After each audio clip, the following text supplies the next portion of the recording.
Mushroom ఉల్లిపాయ పచ్చిమిరపకాయ వేసానండి. తర్వాత ఉప్పు పసుపు వేసాను, మష్రూమ్ వేసాను. తర్వాత అల్లం వెల్లిపాయ పట్టానండి. కొంచెం ఉప్పేసరంత ఎక్కువ ఉంది, ఎక్కువ వేస్తే చేదు ఉంటుంది అనేసి దీంట్లో కొంచెం ఉప్పు వేసి ఫ్రిడ్జ్లో పెడతానండి. ఒకసారి పట్టి పెట్టుకోవడం నాకు ఆశ ఉండదండి. ఏదో ఎక్కువైతే ఒకసారి తీసి ఇంకో చిన్న కూరలో పడేస్తాం.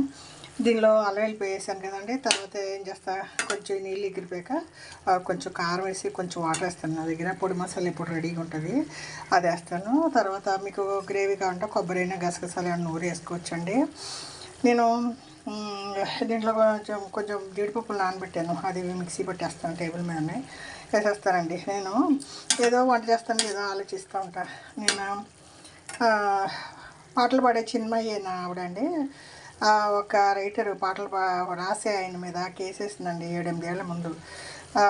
నన్ను వచ్చి మిస్బిహేవ్ చేశారు నా దగ్గర అనేది. దానికి ఆ సినిమా సంఘం వాళ్ళందరూ ఆ అమ్మాయి నోరు నొక్కేసండి, ఆ అమ్మాయిని 8 ఏళ్ళుగా పాటలు పాడనివ్వకుండా, 6 ఏళ్ళు 7 ఏళ్ళు పాటలు పాడనివ్వకుండా సినిమా పెళ్ళికి దూరంగా పెట్టేసండి. మగ ప్రపంచం అండి.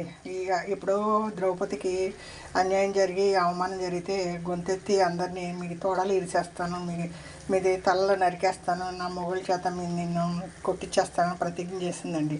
అప్పుడే ఉందండి స్వేచ్ఛ. ఇప్పుడు పాప మా అమ్మాయి నా దగ్గర మిస్బిహేవ్ చేశాను చెప్తే అమ్మాయిని బ్యాన్ చేశారు. ఏఆర్ రెహమాన్ గారు మొన్న ఒక స్టేజ్ మీద అమ్మాయి చేత ఒక పెద్ద ప్రబలమని పెద్ద కమలాసన్ సినిమా అండి, అందులోంచి మంచి పాటని 100,000 లక్షల మందిని కూర్చోబెట్టి ఆ అమ్మాయి చేత స్టేజ్ ఎక్కించి ఆ పాట మళ్ళీ పాడించారండి. పాడించే మిలియన్స్ అండి క్లాప్స్. అమ్మాయి ఒరిజినల్ సాంగ్ కానీ ఈ అమ్మాయి బాగా పడింది అన్నారండి. టాలెంట్ని గొంతుకు నొక్కేస్తున్నారండి. ఎక్కడ చూసినా రాజకీయాలండి. ఆడవాళ్ళని అణిచిపెట్టడమే లోకంగా ఉంది. కాలం మారలేదండి. ఆ పాతకాలమే అయ్యో ద్రౌపది నోరెత్తి చెప్పింది.